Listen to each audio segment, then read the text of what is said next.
Okay, now welcome to the Jurassic Pack. I hope that everyone is ready and being able to see this presentation, and that I brought my little friend Rexy, who should be showing somewhere around here and there.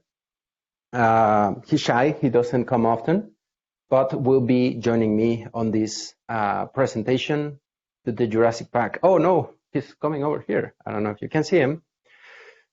So welcome everybody. Henrik, I'm sorry, I don't know if I should start already with the show.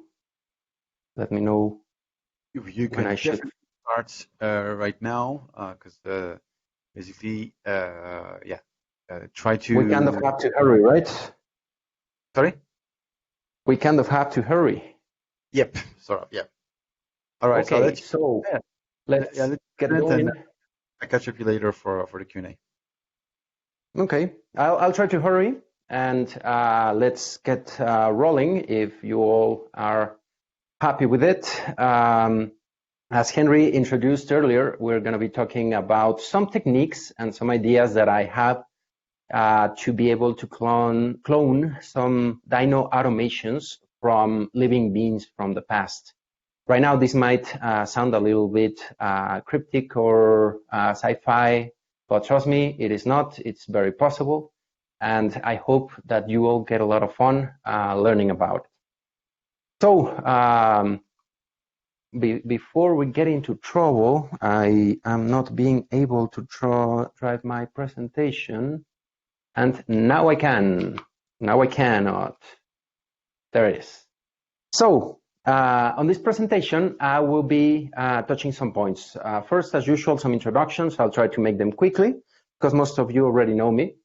Then we will talk a little bit about what are the regular performance problems that we have, then some of the techniques that traditionally we use to solve and support those problems. And in the end, I'm going to take the longest, telling you a little bit about my idea, the proposal, or how I think this technique could work. So before everything, welcome again to the Jurassic Pack. I hope that you all have had lots of fun, are not too tired, and I'm going to try to blaze through this so that they don't release the dogs at Henrik's office. So the introduction, who am I? For the ones that do not know me, I am Leandro Melendez, also known as Señor Performo in the internet testing worlds. I am the performance testing manager in Qualitas Group. I have been in the world of IT for over 20 years and in the performance testing world for a little over 10 years as well. As I mentioned, I am also known as Señor Performo, where I started writing a blog. If you want to check some of the tips that I have, it's at www.srperf.com, Señor Performo, srperf. You can find me on all social networks at srperf, and as well Señor Performo, LinkedIn, Twitter, Instagram, YouTube, Facebook, almost everywhere except TikTok. I don't know that thing yet. I am the host of the show Perf Bites Español, the Spanish version of the Perf Bites show. Recently, I started to incursionate in the YouTube world, and I became some sort of a YouTuber. Not so successful, but we are gathering some followers. If any of you want to check the videos and the content that we're trying to generate, I am, look for Señor Performo in YouTube. You'll find the Spanish channel, and ENG, English, for the English channel.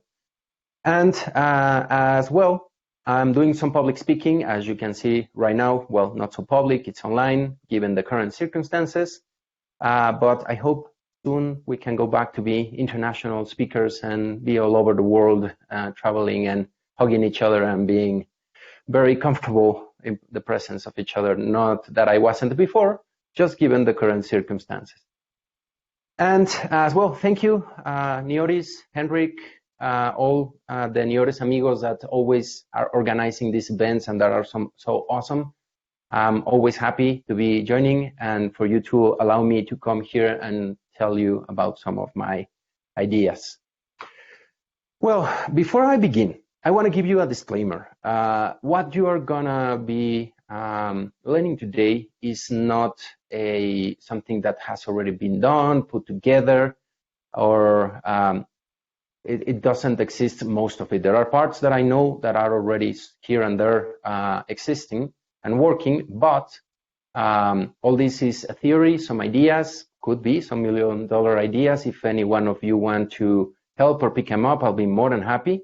But it's a theory. Some things will need lots of work to work, but again, be warned.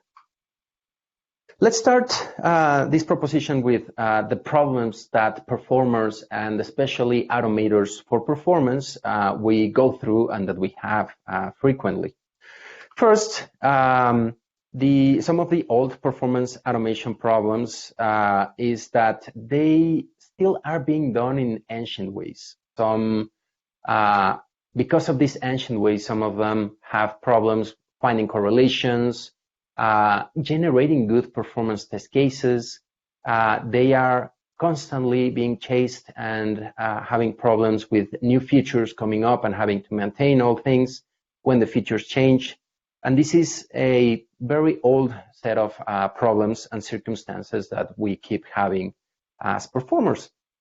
Another, digging into each one of those problems, the biggest one is the correlations. Many have issues, have difficulties working through them, especially when there are long sets of steps that we have to automate, and when we have to go as well in complex systems that have lots of information going back and forth, session variables, IDs, and things like that, can become very, very big and complicated. Because of that, when they usually are kind of complicated, even for experienced automators, they usually take lots of time.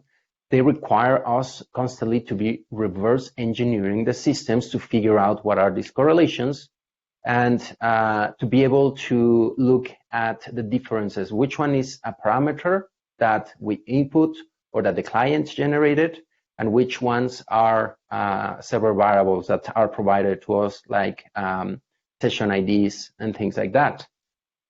Most of them work at the protocol level. And because of that, they tend to be kind of unstable. As much as the developer and designer and everyone would say it's exactly the same, you can see nothing has changed. The backend has changed, and that affects us. So they become unstable, especially the correlations as well.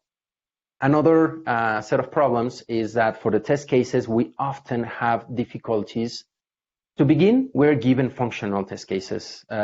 If I had $1 for each time that I have given one of those, I would have probably like 50 or 100. Doesn't sound like too much, but it's a lot per project. I've been in several projects where you are forced to try to use a functional test case, which is not the best approach. The best approach is to go to talk to a subject matter expert who will hopefully help you into creating and changing the steps from a functional or regular use, optimizing them for load testing, performance testing automations. On that interview, we can analyze the data needed, what is required, the set of steps, and if there are any changes that will affect the process. But all of this, again, is a long process, and it's a pain point when us automators for performance do not get good test cases optimized for performance and load testing. Another problem is that when we get new features, we always get like, they are adding what? How many new things? How many days are we given to automate them? And do we have time? Are we still going to be capable of putting this inside of the sprint when it was something already checked in? It's hard to keep up. And as I said, especially in agile environments where we are going sprint by sprint, fighting through those, trying to keep up, figuring again all the problems that I already mentioned, like the correlations, generating new test cases. Maybe they decided that there's going to be a new user flow. Instead of directly clicking this, they need 3 more buttons, or they don't need them anymore and our automations broke. So trying to keep up with this is another frequent performer problem. And as I mentioned, changes. Everything nowadays keeps changing. and this turns something that I have heard in the industry named as the automation water hose. When we keep getting more changes on top of what we already worked and we have to maintain, we have to refactor the test cases, we have to refactor the scripts, rework, try to backwards engineer everything with the correlation. So it's a wild goose chase constantly, all the time. That dinosaur of the changes keeps running behind us, and it seems like we can never keep up, and often it catches up on us and bites us really ugly when we're at the end of the sprint and we have to update some of those changes, and there's no way we can work all that in a Friday night before the sprint ends. There are more changes that, as I mentioned, come and bite us and keep chasing us all the time, like backend changes that, as I said, we have to reverse engineer. And sometimes it's just an update on data, like, oops, I just changed those users, I just deleted, I updated and added new database records. It's really, really hard to keep up sprint by sprint. And there are many, many more. I won't waste more time going into each one of the problems that a performance automator walks into frequently, but probably all our audience is well versed in some of those other dinosaurs that might attack us. But how do we work? Before we get into the solution, let's describe some of the, not prehistoric, I think this is an exaggeration to adapt for this presentation on the title, but the way that we do these steps are still the way that we used to do them several years or even decades ago. As I mentioned, I have been more than 10 years in the performance and automation world, and most of the automations, I'm still doing them pretty much the same way. And this has to change a little bit, but let's see what are these classical ways, to call them prehistoric. So the best practices in automation.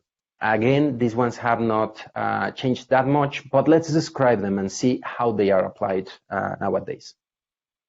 I'm going to give you some of the best practice steps that I have learned over the years. The first is that you need a good test case. As I mentioned, they have to be optimized.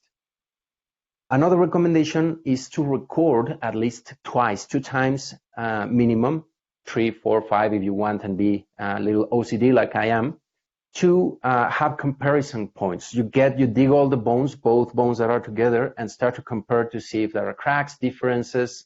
And on those comparisons from those 2 recordings, you can identify what is data, what is sent by the server, session variables, what was sent by the client, the browser, etc.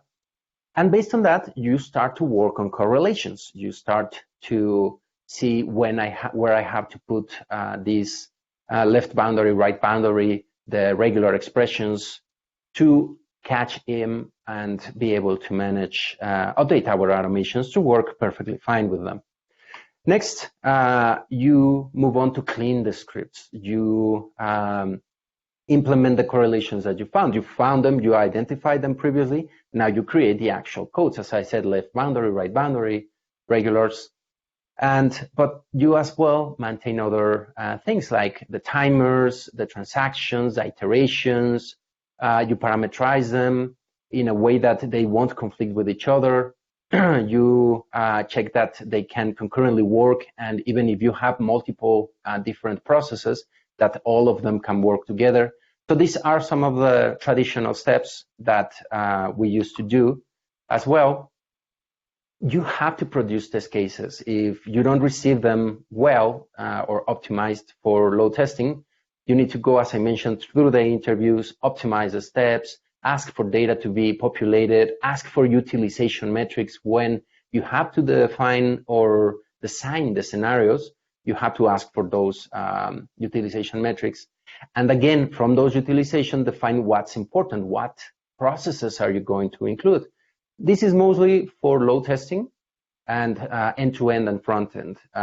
What's important here you apply, maybe you remember my other talks, the Pareto principle, or if you are covering services, just to ping them and do some sort of synthetic monitoring triggering, you again define what's important, what has not been tested in unit testing, and what can you trigger directly through services. But again, it's a huge process. And again, the dinosaur keeps chasing you. You have to constantly update this and keep up with the constant new requirements, hurry and repeat, update more, create more, and you end up having a big pool of processes that might need to be automated. So, and as well, you need to keep the best practices. Do scripts that are good, that don't break, that are, I like to call them bulletproof, with all those best practices I have described so far. So, as well, as I mentioned, some of the problems that you will get on these changes and this update is to identify the silent raptors that just are prowling behind you, because they are not visible to everyone. You will be able to see them because they are in the backend code, in the protocol code, but no one else will be able to see them. So some of these require, of course, more rework to re-identify the correlations, to re-record everything to see what are the changes, where is a needle in the haystack in your code, not in the application that you are testing. So all those figuring of items, again, is part of the best practice, but you have to keep fighting and, well, working through them. So what is the solution that I propose for all these situations? One thing that, as you can see, most of the problems that I was stating are solved by having multiple instances of what is the communication and analyzing the handwork, to call it in a way, that the automators do, can be automated as well through some other devices. For this, I'm going to introduce to you two friends, cousins of Mr. DNA that you, Henrik, had in some of the ads here for the pack. Well, today I'm introducing you to Mrs. Data and Mr. AI. These two bodies have lots of tools that can help us to solve some of these problems that I already described and work through them, making our lives easier and even automating some of those processes that we work so much. Again, it's a process that we iteratively do on each script, on each automation, but that they can help us a lot. On this, we are thinking that Miss Data is robust, has lots of information, meaningful and good information that we will use. I will describe what she needs to have.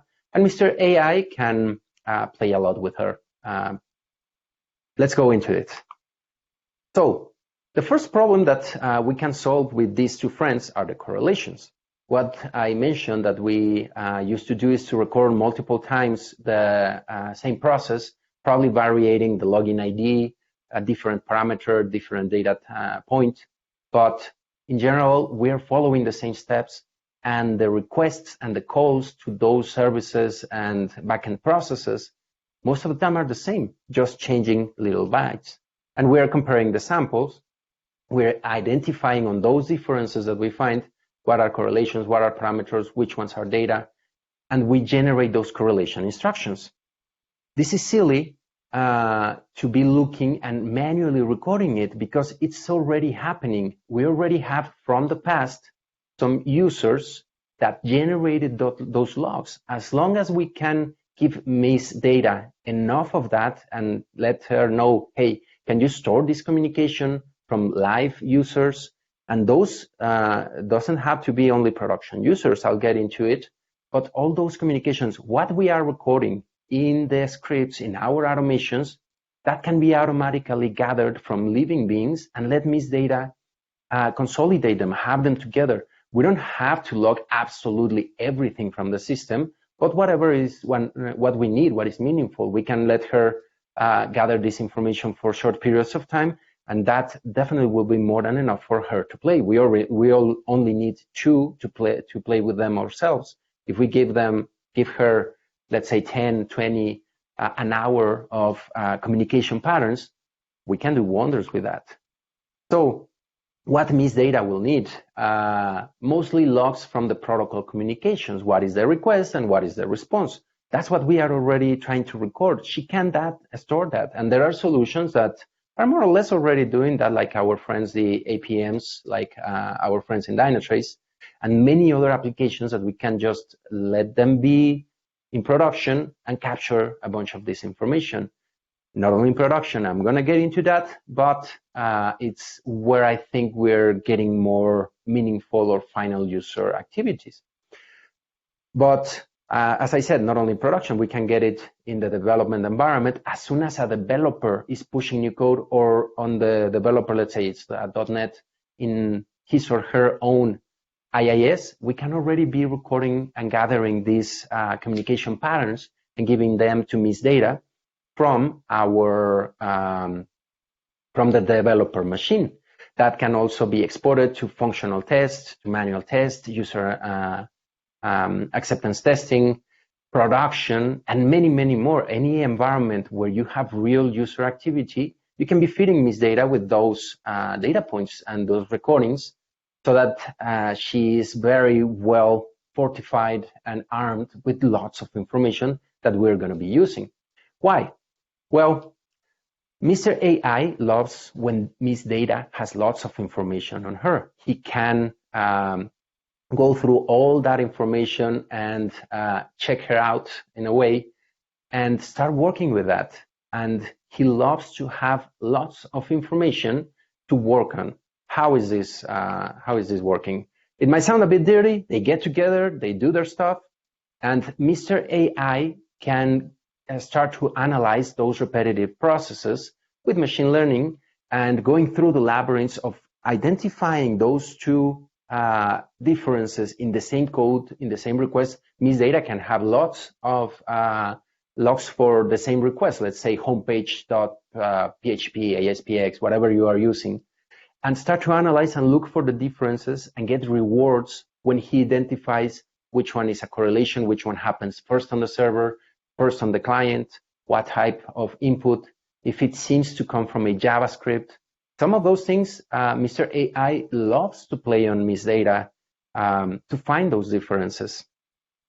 When he is done with that, he analyzes the differences through, as I mentioned, good rewards. Finding those correlations will help him to come up with the instructions automatically to generate those correlations. He can very easily give you a left boundary, right boundary, or a JavaScript, or not JavaScript, a regular expression, or tell you if it comes from a JavaScript, identify where it is, where might it be coming from. And not only that, you can give him a second reward that if he generates the good correlations and receives a response identical or very similar to the one that Miss Data had recorded on her, he would say, that's a reward. I got a good correlation automatically. And once you have these two rewards and confirmations that what he found in terms of correlations is good, you can just instruct him, hey, go and broom all comp my script and change them automatically, make my life easier. And you will be almost sure that from all the comparisons that he did, he was able to generate the best correlation instructions, or tell you which ones are data points provided by the user or by the browser, again, through JavaScript, timestamps, or some of those items that we get on automations for performance or protocol automations. Then, what can Mr. AI do with all that information? He can start to build a correlation dictionary that will be specific to your application, populated by your users. And as I mentioned, he can update scripts. Let's say that you have new users doing new items or new functionalities, new services, or updating the old ones. He can go over your old scripts and just change those commands so that your scripts are still working. He can analyze how good are his changes. If you give him the opportunity, he can run the automation, receive the response, and see, hey, Miss Data, can you give me that response that you got? Are they the same? If they are, he will get a reward and keep working towards that. So, and as well, prompt you for the spots where there are data needs that he notices that there are differences and that you probably, here you might have to manually update. Probably, because we will get into that as well. So, as I mentioned, you can let Mr. AI work iteratively and looking for those rewards, polishing the automations, probably, and this happens often when you have Mr. AI working on different problems, he might come up with more efficient and better correlation instructions that he can update them and keep polishing them over time, and you just leave him running all over that misdata data, and keep all your scripts repository up to date, at least in terms of correlations, and indicating if something changed. He might be able to tell right away if misdata is up to date. But let's keep moving. In case of changes, that's what I was mentioning, if misdata is up to date. Mr. AI is a bit promiscuous, like you can see there, our friend Charlie Sheen. He behaves in a very similar manner. If there are new misdata, he will totally go on them and analyze them. The differences in other misdata, one can be from dev, one can be from pre-prod, another one can be from production, another one can be from the canary version that you're trying to do. So you can have different sets of rules that apply for different environments. In case they are different for the ways that they work, they have a different database, different topology, or just the code changes among all the different versions that you might have. He can keep updating correlation databases so that you have them, even if there's a difference from dev to prod or dev to test that you need to update. He can do that automatically. As you transport your script, he will go, oh, I dated this misdata from pre-prod, so I can paint your script with the information that she gave me. So for this, you will be able to work even if you get new requirements from the developers. As soon as the developer is working that, the database of logs from misdata will be updated, and Mr. AI will be able to identify them and update everything. And as well, another added benefit is that if you leave this on for a decent period of time, let's say in production, Mr. AI will be able to, and don't do this in a couple situation, but he will be able to stalk misdata to see that she got into the car, then went and had lunch, then went to yoga class, then went with her other data friend to have wine. He can investigate and look at user patterns step by step. And let's say that we need to trigger process B, but since Mr. AI analyzed all that flow, he can tell us what is the most straightforward path to get to that screen, that process, or give us utilization patterns. Hey, Mr. AI, what are the most frequent objects, processes, methods, modules that our system gets hammered on, and give us a path. From those paths, we can get more or less decent test cases and even performance optimized test cases to feed to our automations.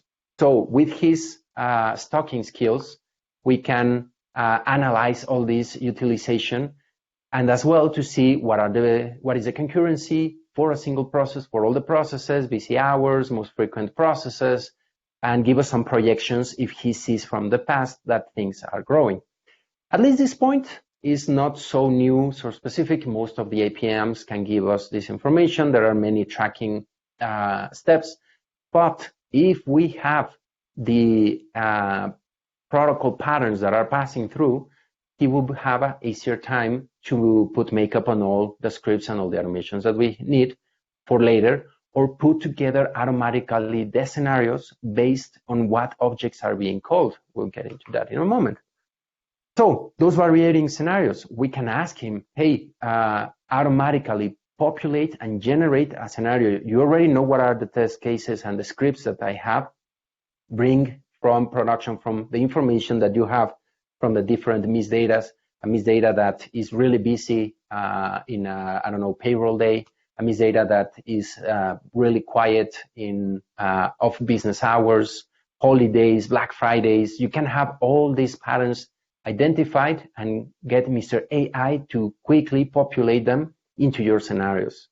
And you can, from there, analyze if they are realistic, if you ever will get that high, or get some input, say, hey, I'm expecting to get twice the load of production in a month because I bought another company, to give an example.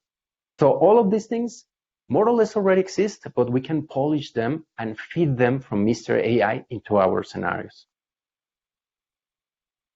Now, another benefit is that he will be able to detect with these steps clearly how did we follow and what data was typed. Of course, probably masquerading the data, but we can identify some ugly processes when we get errors, when we get bottlenecks. What were exactly the steps of a bad performer, to analyze the reasons, what were the data types, and probably even automatically create a bug reproduction step from an ugly missed data, but ugly mostly because there was an error in that reproduction.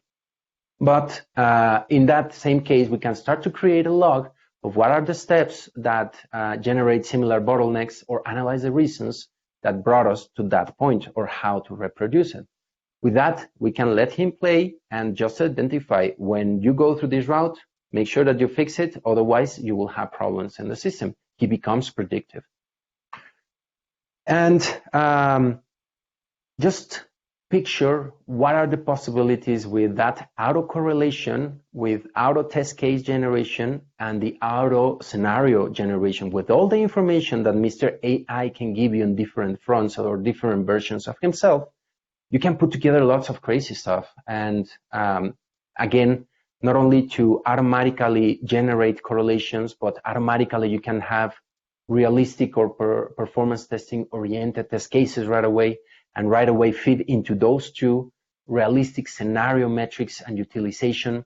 So all these things mixed can bring lots of possibilities to, well, improve our life as automators for performance. We can use less time creating automations and more time analyzing those bottlenecks and trying to find and executing and running tasks on our systems, which can be as well automated. So let's get ready, because with this, we can also automatically clone the changes and getting ready for new things coming up. If new missed data appears, again, as I said, Mr. AI can be incredibly promiscuous and be jumping over a new missed data from the changes that just happened in development yesterday, or the developer just started to debug its code.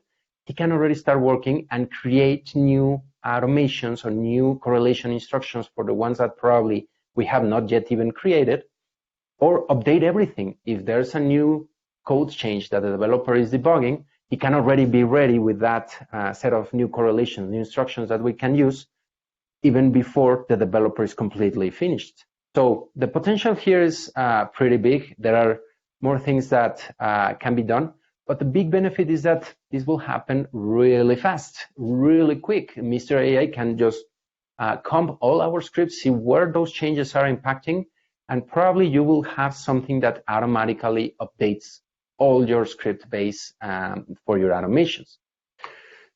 And well, look at all the benefits that putting all these things together, Miss Data and Mr. AI, they can help you in improving the process for your correlations, your parameters, your test cases, updating changes, automatic scenarios.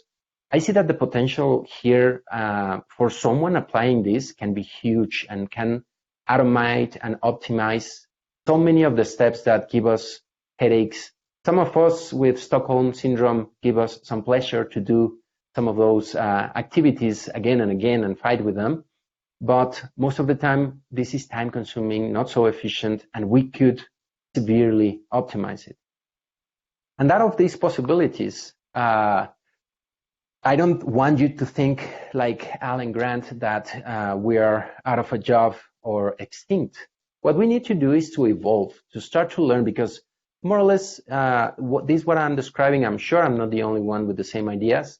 And the new deal will be to understand what is happening, how to work with these new Mr. AI and Miss Data tools that will work together with our Neoload or other automation platforms, and how to keep working with them. We need to evolve and become better cloned versions of ourselves that can use all these new techniques.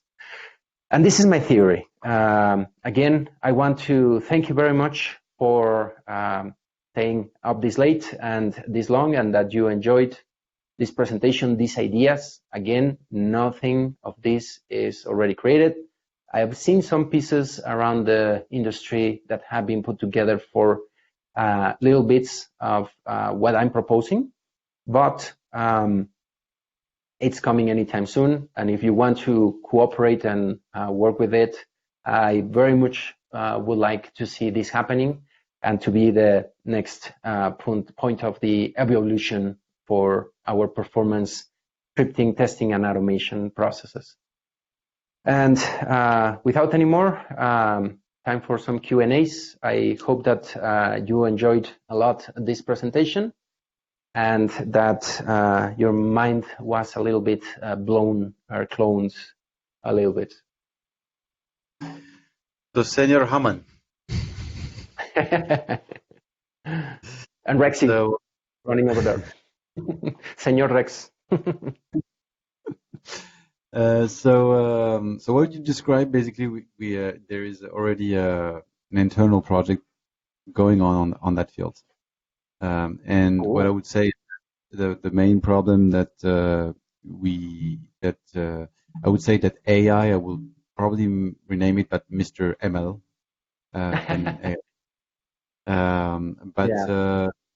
The problem is the source, the data source that we need at the moment needs to be have as much as detail as possible. So especially if you look at protocol level testing for, let's say, JMeter or for Neoload or other solutions, you need to have the entire HTTP request, parameters, get, post, blah, blah, blah, and so on. And you also have to respect the different rules like GDPR.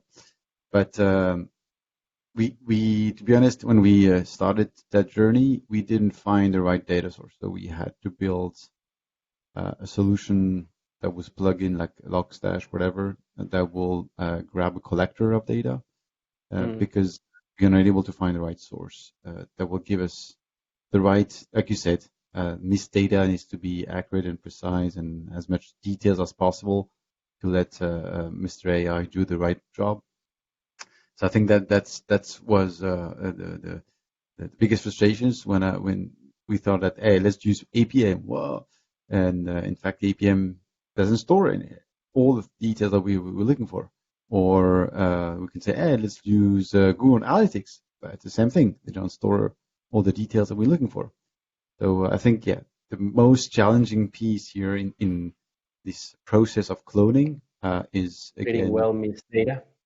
Yeah, finding the right miss data, because that's the key element for that success. That's my opinion, but my feedback is there. But yeah, as I stay tuned, I think probably if we are able to provide good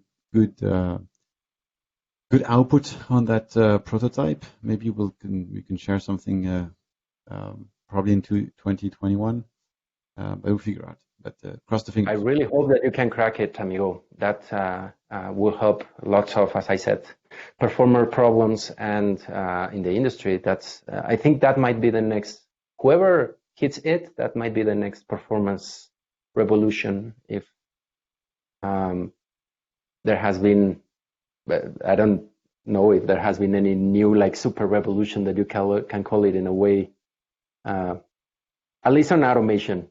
APMs, I think how the APMs are nowadays is a big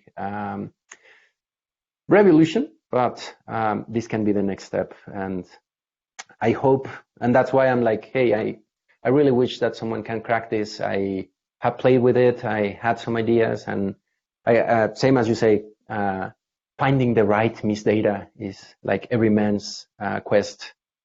I don't know. Sure, but yeah, if we come up with an alpha release or whatever, we would definitely share it. I'll be more than happy to give it a try. But yeah, thanks a lot. So that was my main question. Mark, do you have any questions to ask? Well, first of all, is the mic working? Yeah, it is. All right. So I first of all, kudos on the amazing location that you've traveled just to actually deliver this presentation. You traveled into a movie set, which doesn't exist anymore. I was going to say, even Henrik, as you're working on this stuff, the stumbling blocks we always ran into, especially more nowadays, is all the encoding and decoding required from encryption or decryption. So if you've got messaging moving back and forth, across various systems, you may have different sets of keys and authentication. So you're looking at a whole security trust relationship with the tool to record everything and get it in clear text where you can do the kind of data analysis that Mr. ML would want to do.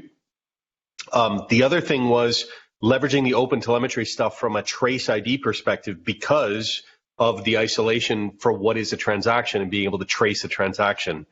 So there's some really cool new stuff I've seen recently from the open telemetry that you'll see making its way around that may help tremendously in doing this.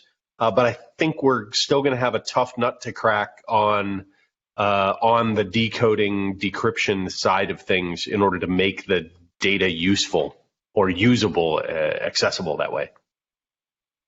Yeah, I think that the decoding has to happen internally in the application and have like putting the right man in the middle there is going to be the key element. But how? Well, again, that's the question. How to gather that DNA if it's not from Amber, which is encrypted and all that. Yeah. But yeah. Any ideas? I think that's to put together the missing pieces, and probably someone in the PAC or in the audience knows some solutions, and I think that's going to be a joint effort. Hey, Dynatrace, you know how to gather this, and Neotys, you know how to automate. Datadog, you can put together, and I don't know. But the concept, I think, probably I'm not the only one that had that idea. Hey, I could introduce this to Mr. ML. I didn't want it him to be ML because those are my initials and would be a little bit over egocentric, but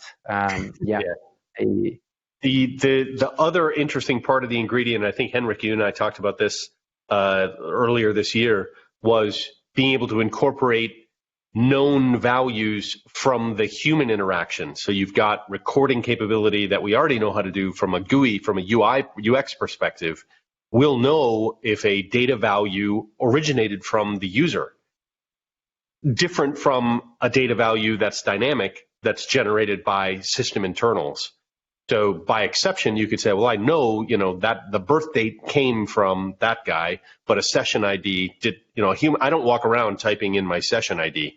Like it doesn't come from a human being.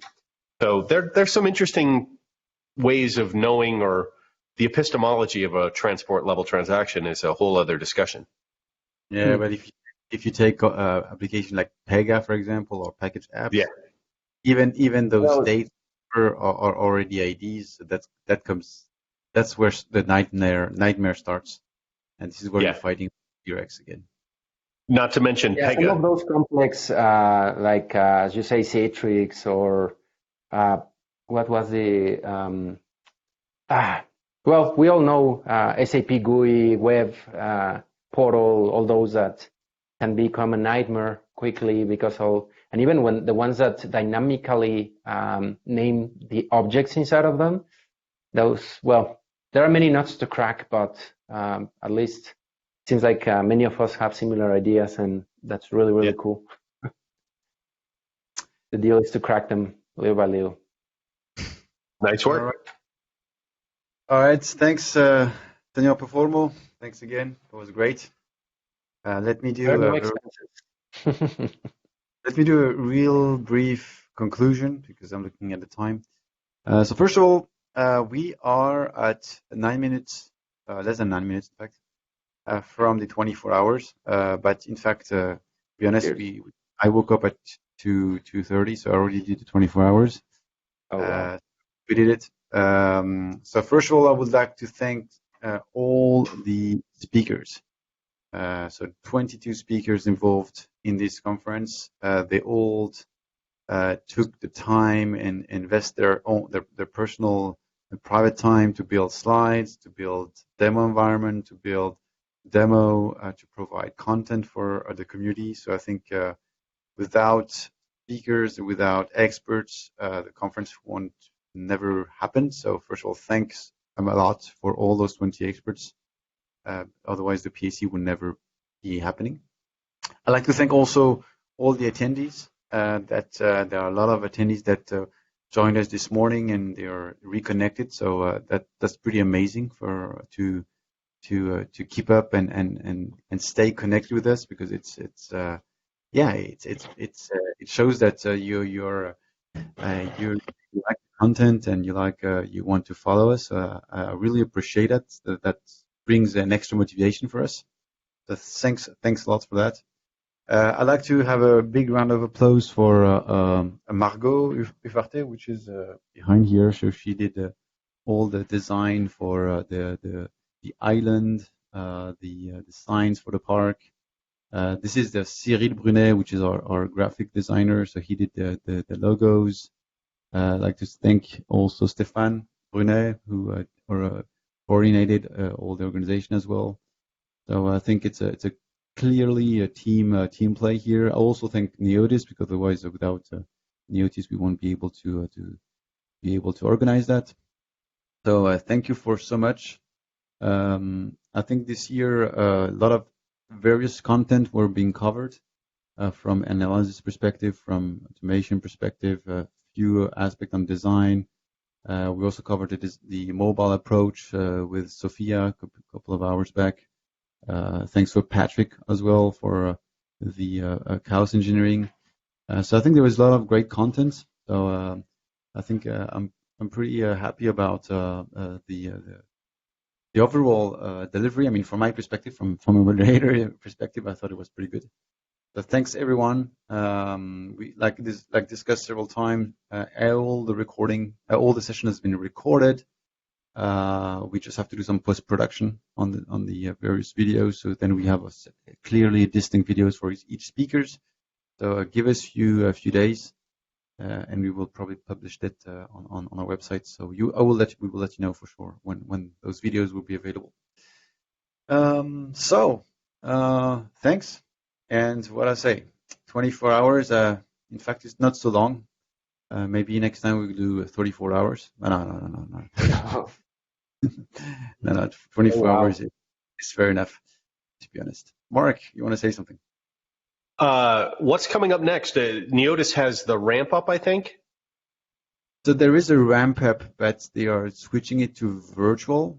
So there's a virtual, I think, conference for the US and Europe and France and other regions. So that will be happening soon. I don't have the exact dates, but we will probably publish them once everything has been properly organized. Okay. Otherwise, what will happen next is like I said, the physical pack this year. We wanted to do the Pac-Man, the Jamaica Pac-Man, but I don't know. This year is going to be very difficult. Let's figure out what's going to happen in January to figure out what's going to be happening next for the next physical pack. Is the physical pack going to turn out into a virtual pack? I don't know, but we have to be creative on that, or we can organize meetup like we did during lockdown. So we will find a way. Let's hope that we can meet and hug each other next time. Yeah, we can definitely find a way of connecting for sure. All right. So to conclude, I would say stay safe, stay home, and again, let's make performance great again. I think that's important. That's something we mentioned at Santorini, and I think now with the current situation, it's important that we keep it up. So performance is not going to be an instinct species anymore. So we have to fight for that. All right. So I'll let you finish your day, Scott. Finish your day, Rinder, because you're middle of your day. I'll let you finish your evening, Mark and Senor Performo, and I will start my day, night, or whatever. I don't know how to name it, but have some few rest. You rest and sleep a lot and lot and lot. Yeah. Very much. So you have to keep going for like another 3 minutes just to make sure it's official 24 hours. We made it 24 hours. But technically we did it, to be honest. The problem is that It's exactly in here, we're 24. going to round it up. Yeah, because he said that they release the dogs pretty soon. We wanted to give him some time to run before they can catch him. Are they robot dogs? You have the automatic robot like military dogs that come out? No, so we don't have the robot dogs. We have an alarm systems that doesn't have dogs. That's no. You have to clean up the all the environment here, so we can officially get out of the building. So we have now 30 minutes to do everything. All right, so I will close the conference. It was great to connect. I really enjoyed spending the 24 hours with you guys.